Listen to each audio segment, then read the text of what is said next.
All right, boys and girls, welcome back to the show, the fourth episode of Die Trying Gravity. Today we're talking about Sweden versus the UK. And if you haven't seen the show before, this is the show where me and Mileta, two dad bikers, interested in the gravity side of mountain biking, talks about gravity-oriented mountain bike stuff, I guess. Mileta, you're more of a free rider and I'm more of an enduro racer, or maybe we're not enduro racers or free riders, but that's kind of what we're interested in at least. Yeah, pretty much. So if you don't already know it, we're switching between my and Mileta's channel each time for this show. So if you're not subscribed to Mileta's channel already, go over and subscribe. You'll find it in the show notes. And also feel free to post any questions during the show in the comments, and we'll try to get to them either directly or save them to the end if it's not related to what we're currently talking about. Yep, the more interaction, the better. Cool. So today's guest is Ollie Barton. Welcome to the show. Hey, dude, welcome. Thanks very much. So give us a brief introduction. Who are you? I'm Ollie Barton, as you said, and I'm from the UK, as expected, and I'm living here in Stockholm. I raced enduro, and I met Dennis Abnaka a couple of years ago, and been riding with you ever since. For how long have you been in Sweden? I moved here at the end of 2018. I moved after that really, really nice summer that you had. I came here on holiday that year and spent 2 weeks here when it was like 30 degrees. And I was like, oh my God, that's what it was. This is amazing. Never seen that type of weather again. I traveled. Yeah, it got warmer. How the hell is this? That's how Sweden gets you. Yeah. And where did you used to live in the UK? So I was born on the south coast. I lived there for a while, but then ended up living in the Midlands, which is great. It's quite actually flat in the Midlands, but it's quite close to a lot of good places to ride. Where I was about an hour and a half away from Wales and like the Welsh border, and there's just such good riding around there. Loads of places there. Yeah. You have your boy Reese in the house. Reese is here. Welcome, dude. So you're a racer, right? Enduro racer. I am. Yeah, that's what I tell people anyway. It's not your daytime job. No, I think that ship might have sailed somehow. Yeah, but still, you're improving right now. To me, it seems like you're improving a lot right now. Yeah, despite the season being quite short, it was quite successful, I guess. I was quite happy with it. You got a couple of podiums. It's pretty good. It's heartbreaking because I was actually 1 second off a podium this year, but that was as close as we got.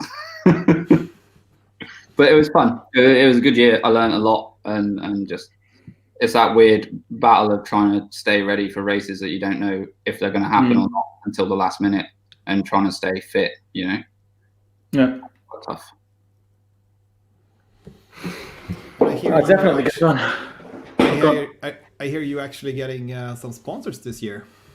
Could you? I know it's not quite public yet, but could you tell us a bit about it? Yeah. So I've started working with Alpine Bike Clothing, which is a small brand from Germany, and they're just doing general mountain bike apparel like hoodies and t-shirts, socks, etc. But what sort of stands them a little bit different from other places is 10% of every purchase goes towards charity. At the moment, they're putting a lot towards Doctors Without Borders in like the current climate. So it's super nice to be involved with that. I'm still waiting on my first delivery of stuff, which is really weird. I'm super excited. I've never had anything like that before, so I'm super buzzing. And just really excited to work with something that's not just, from what I'm told anyway, not just good quality, but sort of doing something nice with it, or doing the right thing with with it, you know. I'm There's a still couple waiting of for. I'm still waiting for companies to stop dropping bikes on me. not maybe because of my race results, but at least because of my YouTube channel. It's not like I haven't ridden the Santa Cruz repeated occasions. I've always held back, to be honest. It's so hard, right? To like write to someone and try and promote yourself.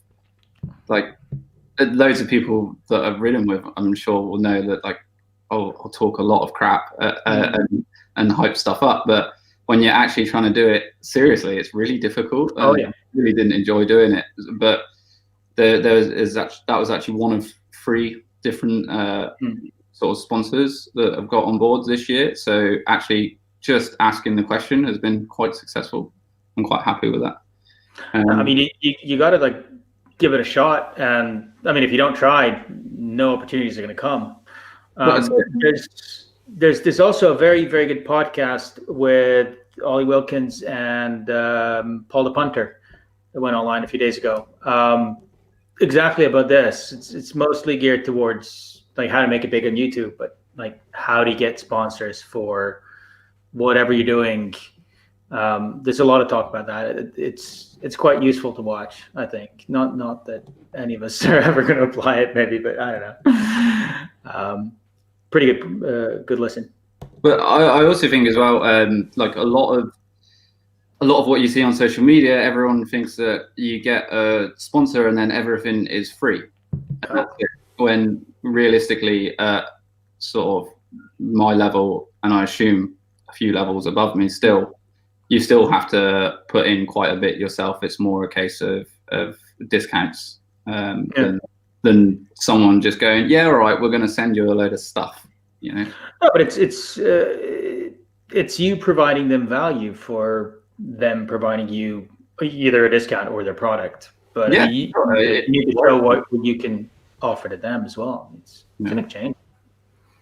Awesome to hear you actually getting into the sponsor life. Yeah, it's crazy, man. I feel like I might have left it a bit late, but one of them is actually one that I can say is Box Components, and they have a mountain bike level up program. They've been doing it in BMX for a few years, but now they're going into mountain bikes. So that's coming online. I've got a jersey coming like on the way, so that'll be my new race jersey for this season. Super stoked for that, and then going to be running the Box 9-speed on the airdrop this season. So quite excited to get into that too. That's going to be cool. I'm waiting for a review on that because I was very interested in. I mean, technically, it's meant to be the same range, only just stronger and more durable. That's what I've heard. Yeah, why not? I mean, honestly, my GX stuff that I have on my bike, it comes out of true like every 5.5 minutes. I'm thinking about Loctiting the crap out of those limit screws and the B tension.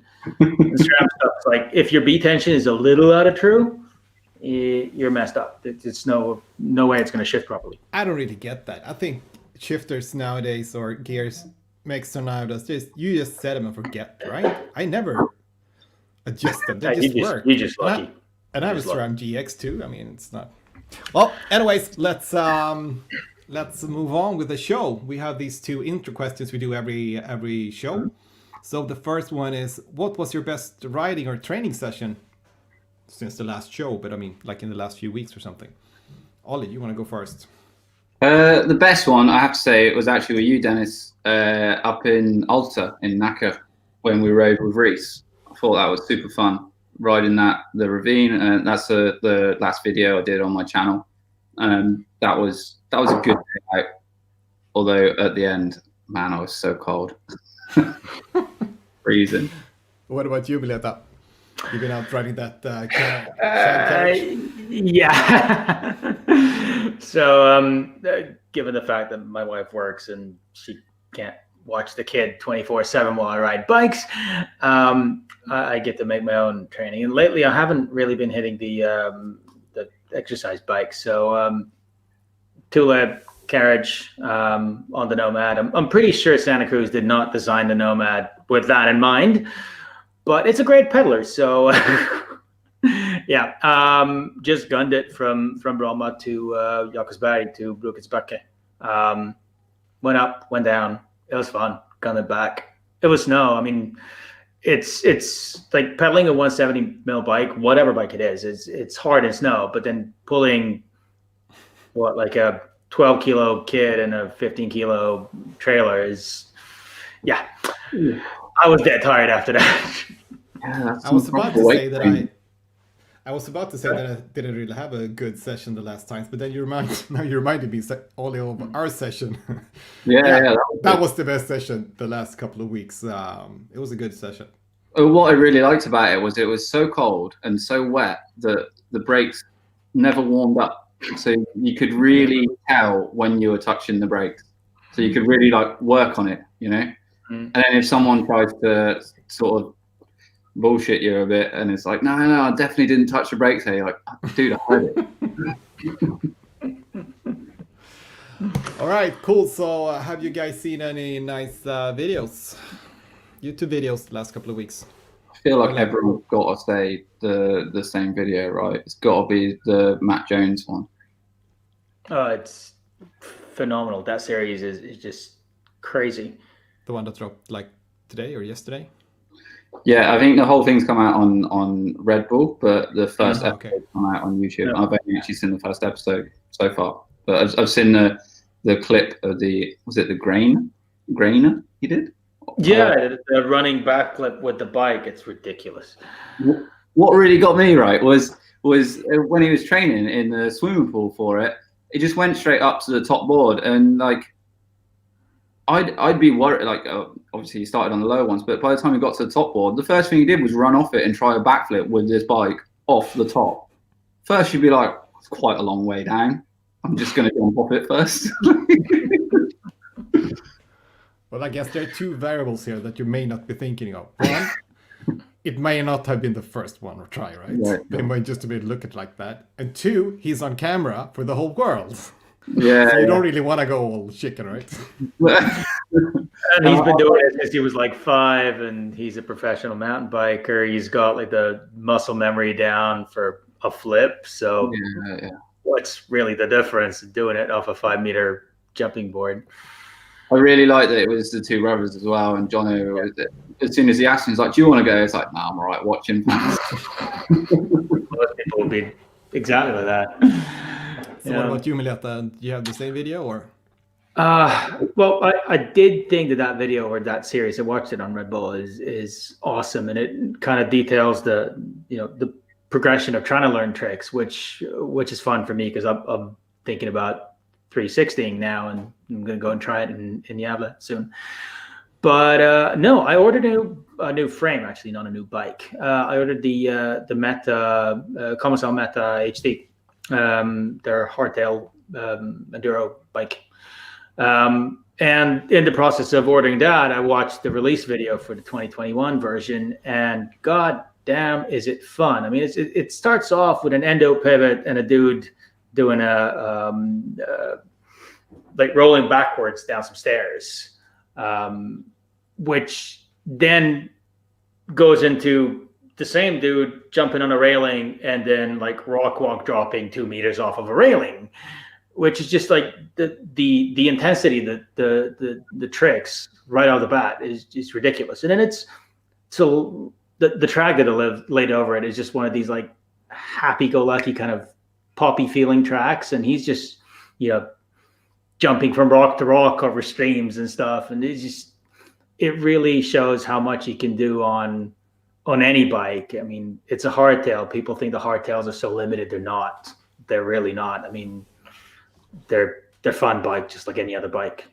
So yeah, watch that video. It's good fun. Yeah. Me, I actually didn't have really a video this week. I think I haven't really seen anything that interesting, to be honest. Didn't really like that Matt Jones video that much either.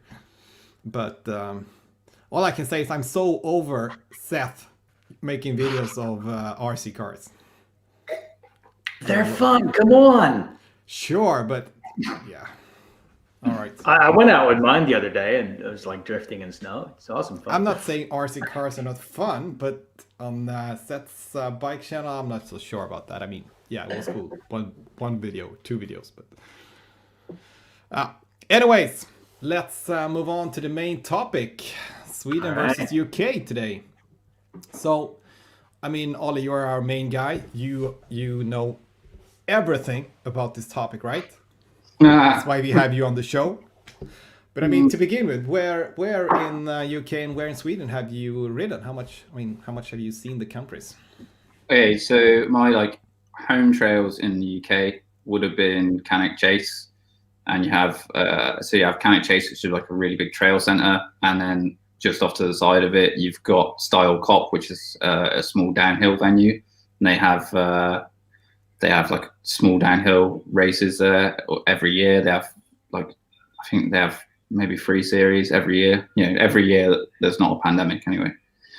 And then other than that, it was Forest of Dean, and there they had enduro races, they had downhill races, and they've just got loads of sort of hidden tracks out the way, and they've got trail centre. So it's a really nice place to be able to go, especially back then riding with Alice. We could go and we could do a loop of the sort of the blue trail and the red trail, and then after that go and hit some laps on the downhill tracks, and it was super nice there. And then further on from that, you had just everything in Wales. Personal favourites probably Quin-Carm. The stuff out there was incredible, and there's some really small, not small. There's some really big local tracks there that are just really unheard of. It's such a small amount of people that know of them, and I was showing them actually on one of my last rides in the UK before I left. What am I doing? I've only just found out about this. And then, yeah, sorry. No, go on. And then in Sweden, it's Stockholm, which I mean, straight away, it's just completely different, eh? You really, really, really have to work for your descending in Stockholm, don't you?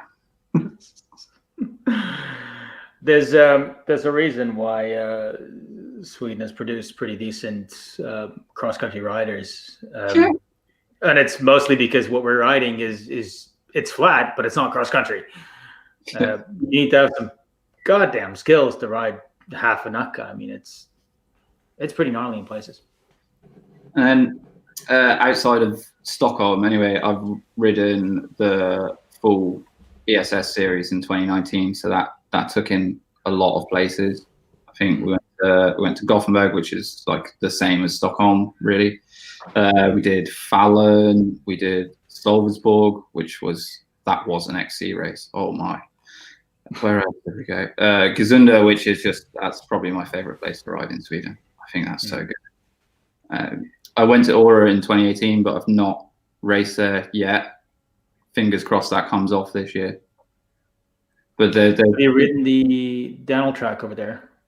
Their competition downhill track, the one that goes under the lip. Yeah, we were there for a year. It was pretty wild. It was that summer when it was super, super dry. So, okay. When stuff almost goes too far to dry, yeah. And there's just as little grip as there is when it's soaking wet, Yep. We rode it last year when there was a river flowing down it. So I saw that. It's good fun. Love that track. So, what would you say are the main differences between riding in Sweden and the UK? I think if I take Stockholm specifically, the difference is the terrain. I went to Whistler 6 or 7 years ago, and when I moved here, I couldn't believe how similar it is to Canada. Or the terrain there, just lacking the elevation somewhat. What I always say about riding in Stockholm, you'll ride world-class trails for 15 seconds, and that's it.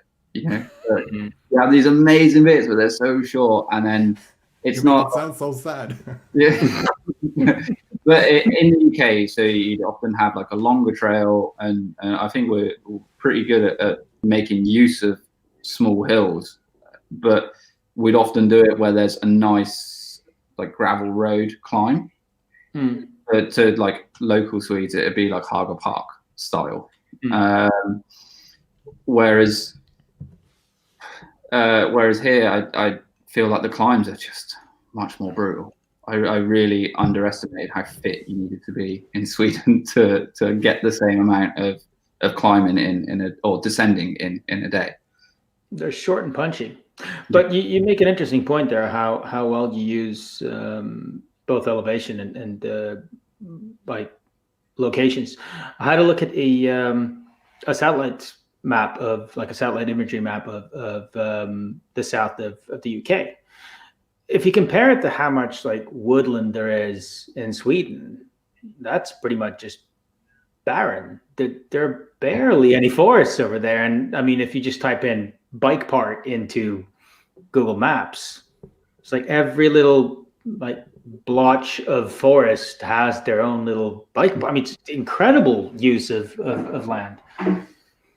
Yeah, I think we had to get really good at it, and also there's so many people in the UK, right, that ride. Like the riding scene is absolutely massive. So you have loads of tiny little pockets of amazing riding that outside of 50 or so riders, you just don't know about. But there was a spot where I lived when I lived in Nuneaton. I can't remember the name of the place, but it was like on the way to Cannock, and I'd driven past that. A few of us used to drive to Cannock all the time. We'd driven past this place for years, and then only found out about it in the last few months before I moved away from Nuneaton. And it was an absolute gem of a spot, but there was hardly anyone that knew about it. No, that's also how you get to keep the quality of properly built to maintain trails and Well, the other thing that I think is really different is while the UK is quite small, the variation in trails is massive. It's absolutely huge. And like you say, sort of down south, it's really like open and rolling grass hills and stuff. But then you get over to Wales and it's proper valleys with big pine forests. I know that neither of you two have ridden down there yet, but the tracks at Iseberg were very much like Wales on one side of the hill. On the other side of the hill, it was back to southern Sweden, you know, like from sort of like around the Stockholm area, you get these sort of big, smooth boulders and stuff and these rock rollers and stuff like that. And it kind of carries on like that, I feel, all the way north in Sweden. Whereas that same distance in England, you'll go from like sort of chalk tracks down south in the UK, then you'll hit like the clay stuff, then you go out to Wales and you get like slate, but then on one side of a hill you can have these slate tracks, and on the other side of the hill you have these pine stuff, and then Cannock, where I was like really sandy. So the variation is huge, whereas here you could drive 4 hours to Gazunder and it's pretty much the same stuff but with elevation, you know. I think that's one of the biggest differences I've noticed here. Cool. Now, this year, actually 2020 was going to be maybe going to England and riding like a few of the bike parks down south, just because the flights are so cheap and I've got friends over there. But Corona. Yeah. I think of all the losses this year because of Corona, unfortunately that one doesn't rank very high, dude. No, I know. It's like the McAvalanche. That doesn't rank high either. So what's the scene or the vibe like in Sweden versus the UK? I mean, I think it's quite the same, different. I think the UK really has evolved from that like 90s almost rock and roll downhill vibe, and sorry, Swedish friends, but I really feel like enduro in Sweden has more come from XC. And as I touched on earlier, like I really underestimated how fit you have to be here to ride or race enduro. Like it's absolutely crazy. So many tracks you'll drop like 50 meters of elevation over like 500-600 meters, whereas in the UK the track will be a lot shorter but it'll just be really steep, you know. But in terms of the scene, like I said, you get these little pockets and of small hill, but people will just dig trails, and they'll just constantly zigzag all over each other. And I don't feel like there's as much of that here. I don't know if it's more difficult to get the permission. It's definitely more difficult to build legal trails. What's it like in England? I mean, in Sweden we have this law that makes you basically be able to ride anywhere. Is it the same in the UK or? No, there's a lot more private land in the UK. Okay. And what's crazy here, like you drive around and like on the edge of fields and stuff, there's no fences or there's no real like defined borders. In England, like you look at any bit of land and there's a definite fence or there is a hedge all the way along it. It's like this is where that land starts and stops, you know. So all the places you ride in England. So the places you ride in England is more like this is a some people have gotten permission to build something and build trails, and then there's a small. For sure. Yeah, definitely. But we also have a lot more trail centers. So it's like you'll have somewhere that you can go, like everything from a like green gravel road family loop all the way up to sort of like elite level downhill tracks, all in the same venue. And I think that's certainly grown in the time I've been in Sweden, or I've seen it grow. But I don't think you have as much of that in Sweden. You kind of have more like you have like an XC center, or you have uplift center. You know. Yeah. It also depends on what elevation we've got where, and I mean, yeah, for example, is developing a very competent set of XC tracks right now. So they've already been open last year, and then you've got the downhill part of it.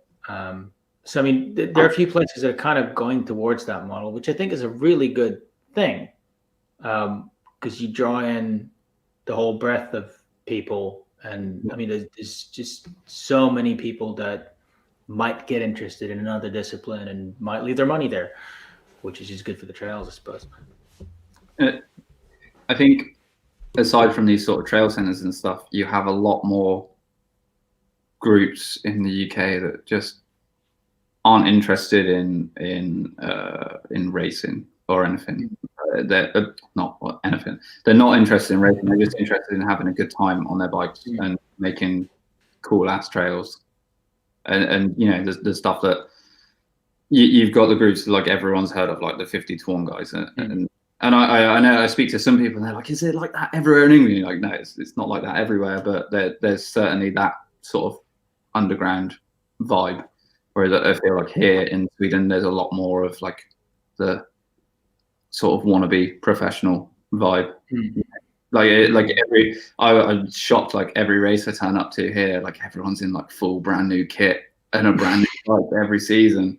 I'm like, damn, I've been wearing the same stuff since I arrived. Like England, you get a lot more people just in like a 5-year-old bike in like trackies and that, and they just absolutely rip, you know. Yeah, but that's got to be going.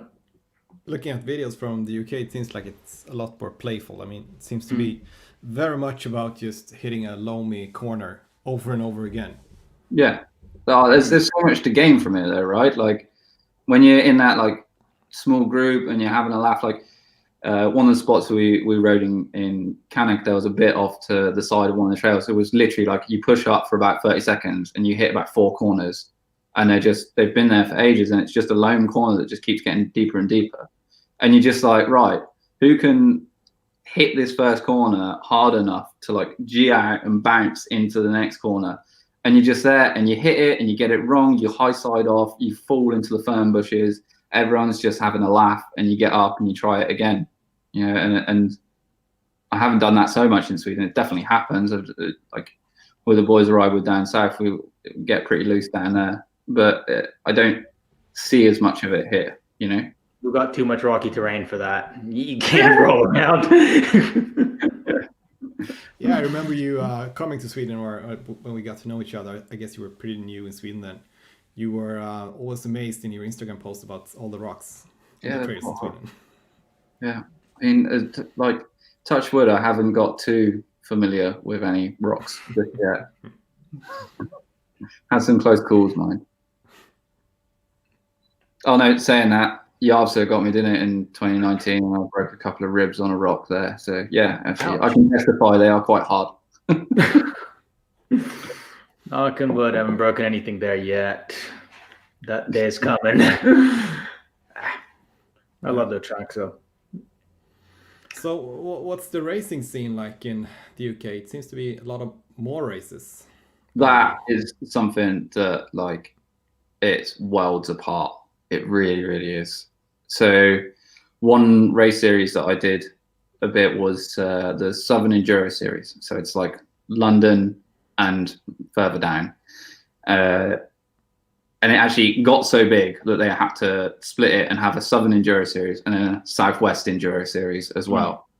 And I think when I was there, they were selling out, and it was 350 riders, and it was selling out at that. And that is more than any national round of the Enduro Sweden series that I've ever done in just the southern half of England, you know. And it's not just that, it's like the quantity of races. Like, if you wanted to, you could almost race from like mid-March, early April, all the way through to September, like almost every weekend.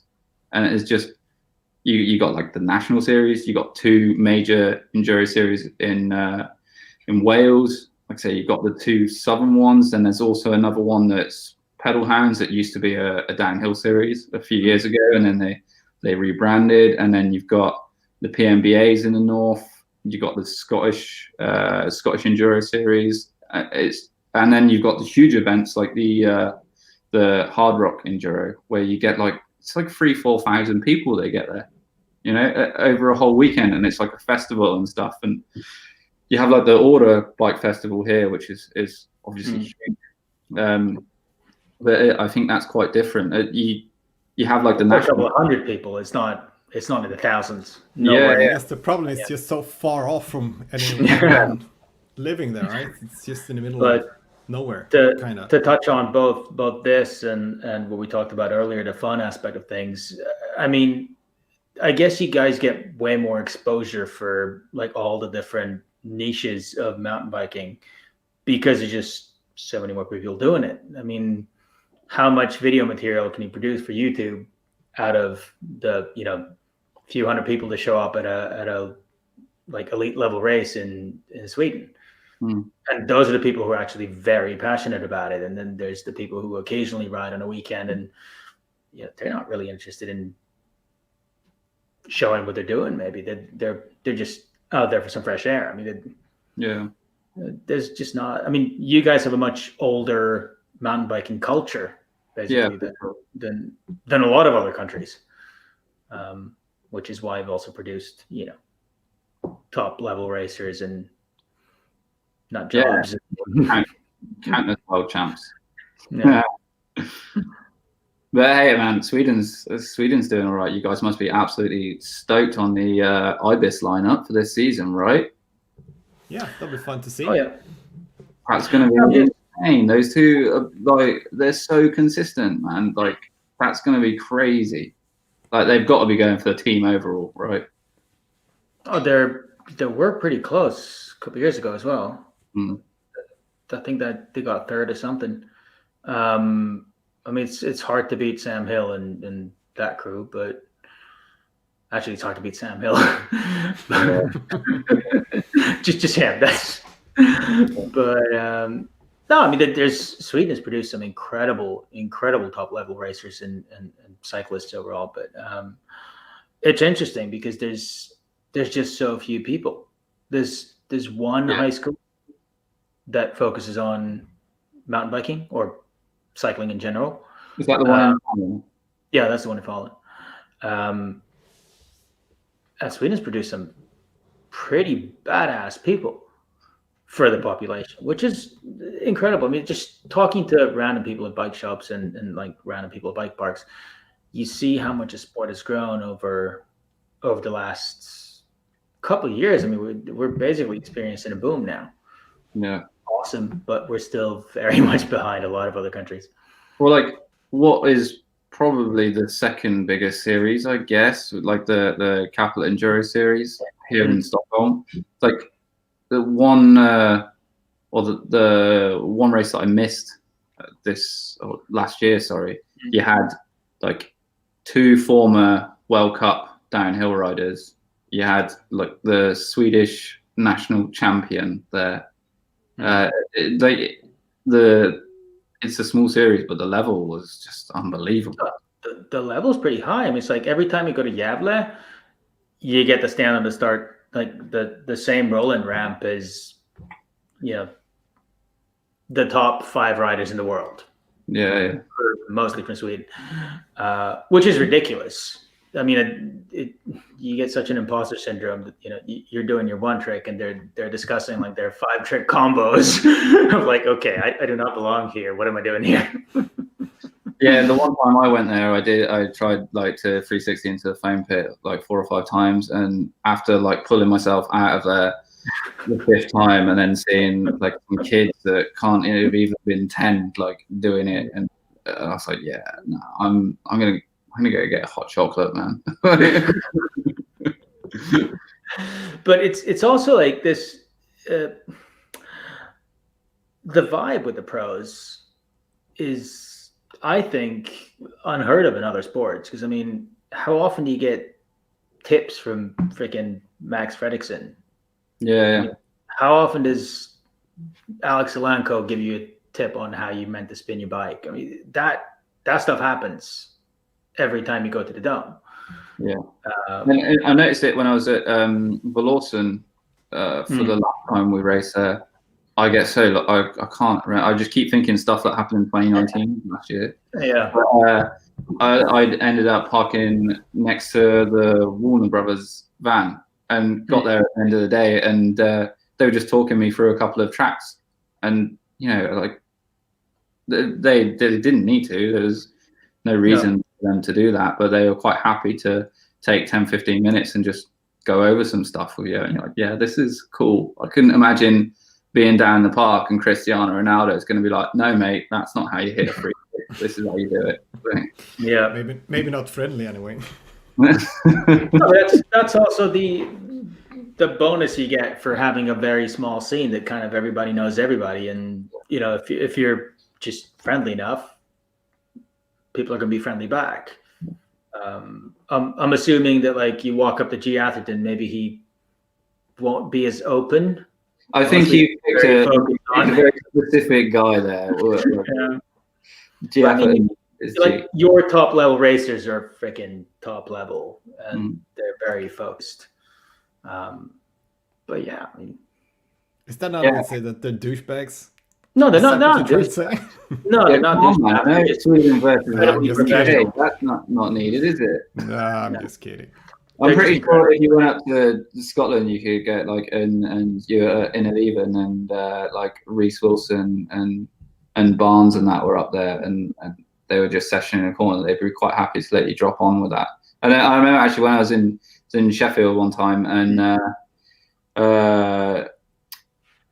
Josh Lewis and Craig Stevens were like riding past, and they'd like pointed out some new tracks, and like it was just like they were riding past. We're like, oh, hey guys, like never seen us before, wouldn't even remember it, but they pointed out some new stuff, and we're like, yeah, just go shred that. We just cut it in, like sick. That's cool.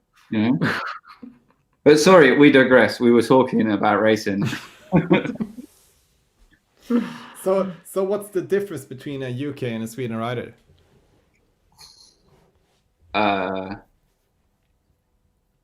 Kit, I think.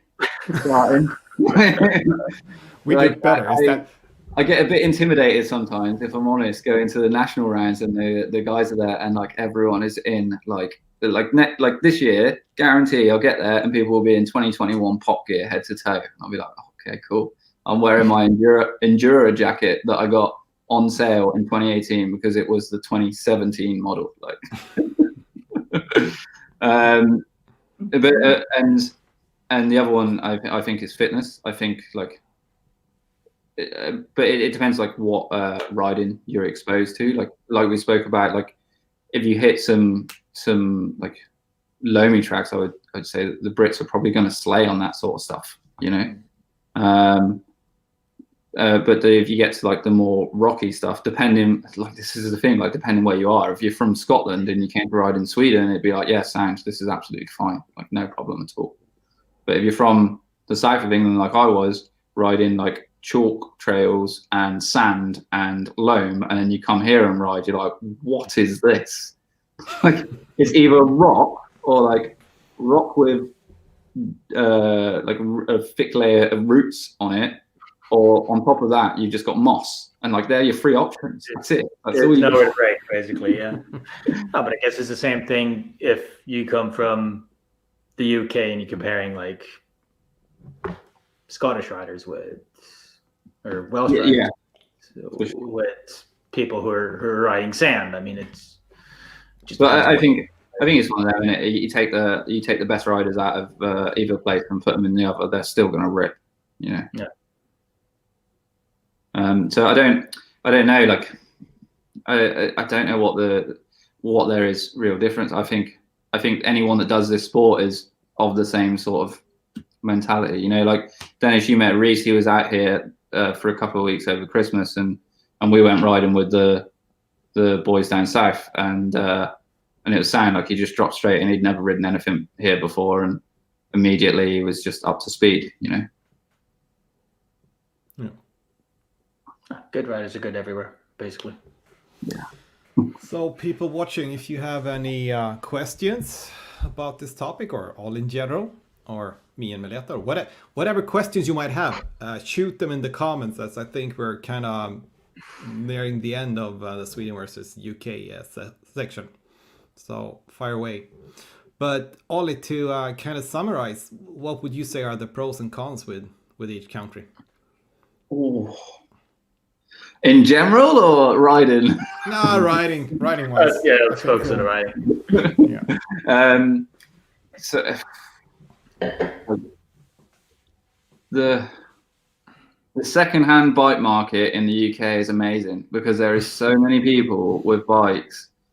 The second-hand market, you can get such a good bike for not as much money. But that one I only came across today because I was looking for a bike for a friend. I was looking in Sweden. There's like 5 bikes for sale in Sweden, and then they're all like 5% 200. less than.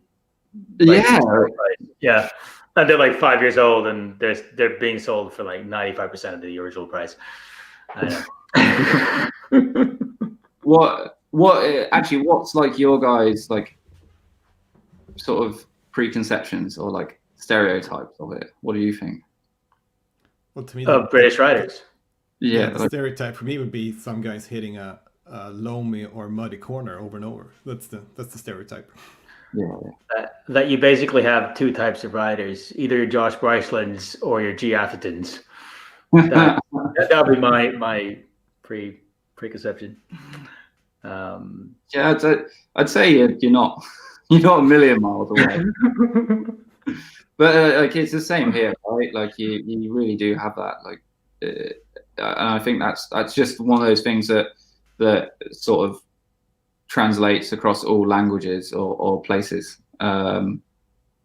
If you're into this sport, that's how you are. That's how you ride. You know. Yeah. Reese has a question. Yeah. So what places would I like to go and ride? What is that line that Veronique Sandler did?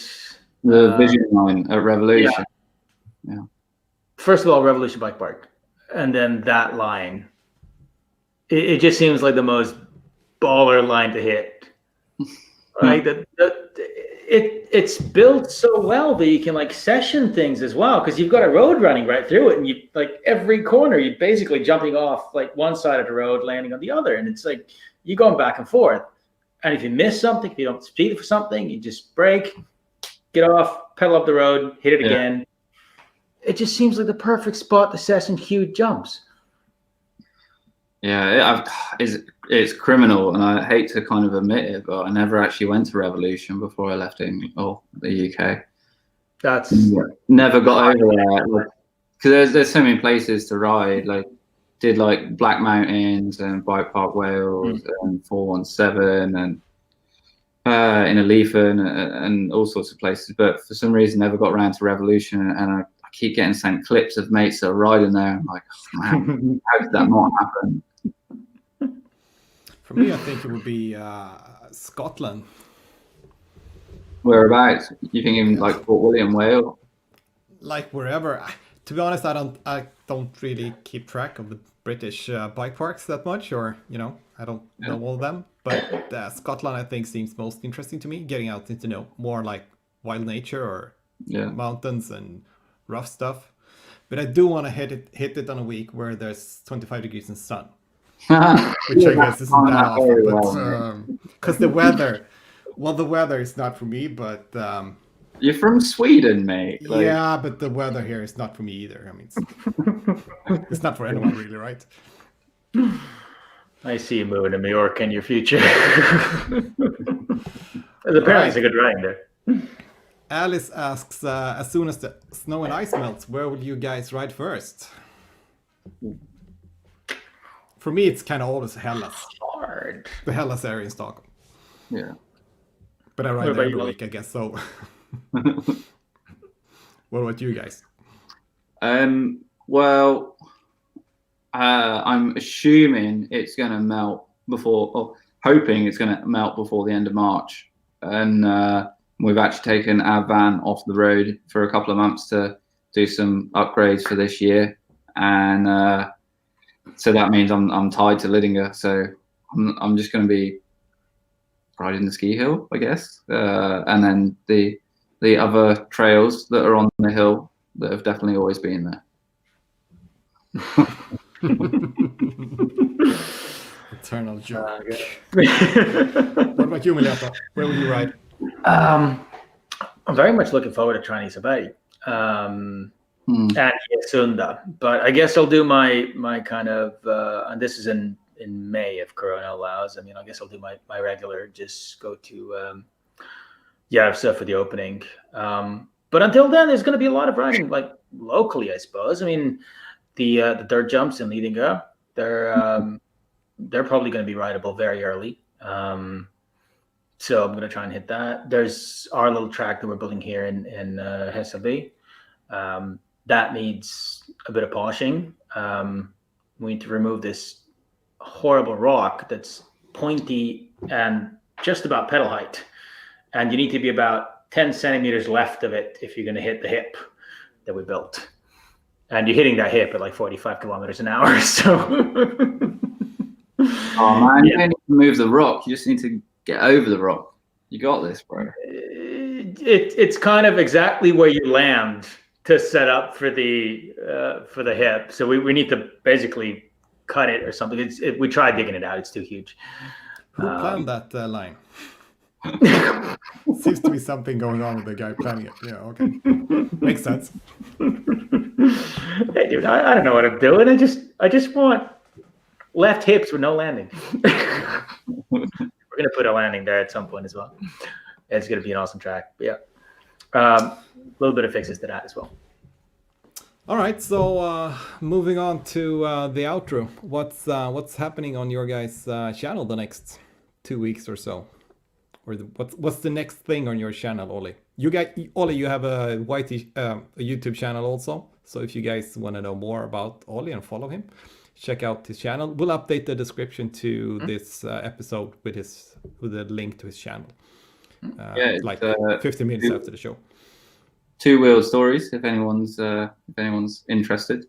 But for me, when my new race jersey arrives and my stuff from Alpine arrives, then I will be doing like a short video, I guess. I'm really like trying to pretend I'm pro, and I'm gonna do like a 2021 season plans video because that is what the people want to see, I think.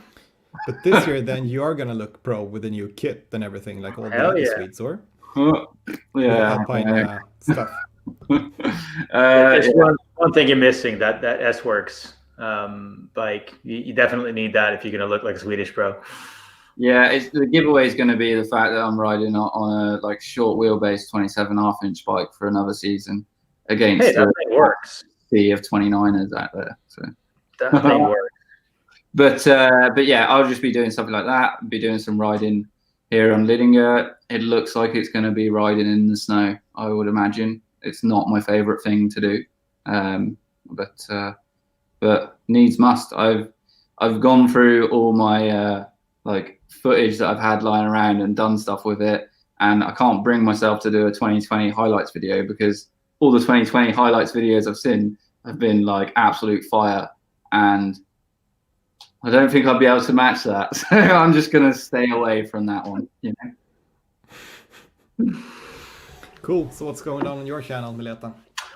All right. So I'm in the process of editing a video about, yeah, you haven't seen it.